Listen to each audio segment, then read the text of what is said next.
SIT कडून अशोक खराची कसून चौकशी, खरातनं फसवणुकीचा गुन्हा कबूल केल्याची माहिती, आपलं मरण इथेच असल्याचंही विधान. भोंदू खरात आणि कल्पना खराची 3 बँक खाती ईडी कडून सील केल्याची सूत्रांची माहिती, संशयास्पद व्यवहारांची सखोल चौकशी सुरू. नाशिकमधील नामांकित कंपनीतील महिलांचं लैंगिक शोषण, धर्मांतर प्रकरणाचा तपास केंद्रीय यंत्रणांकडे होण्याची शक्यता. एनआयए, एटीएस आणि सीबीआय कडून प्रकरणाच्या चौकशीची शक्यता.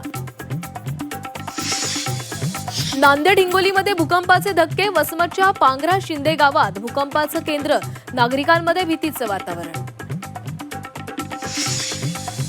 बारामती पोटनिवडणुकीच्या प्रचाराला उद्यापासून सुरुवात, उपमुख्यमंत्री सुनेत्रा पवार उद्या कन्हेरीच्या मारुती मंदिरासमोर सभा घेणार. कोल्हापुरी गुळाचे उत्पादन आजपासून बंद, व्यापाऱ्यांनी भूमिका स्पष्ट करण्याची मागणी, गुळ उत्पादनाचा निर्णय शेतकरी घेणार.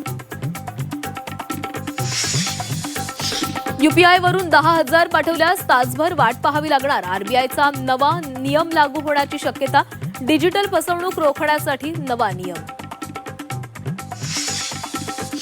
विनापरवाना पुतळा उभारल्यास थेट एफआयआर होणार, एफआयआर दाखल करून 4 तासात पुतळा हटवणार, सोलापूर जिल्हाधिकारी कार्तिकेयन यांचा निर्णय.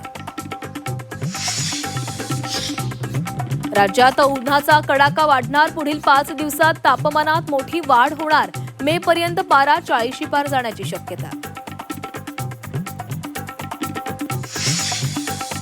मुंबईकरांवर पाणी कपातीचं सावट, मे पासून पुरवठ्यात 10% पाणी कपातीची शक्यता, मुंबईच्या 7ही धरणात पाणीसाठ्यात घट.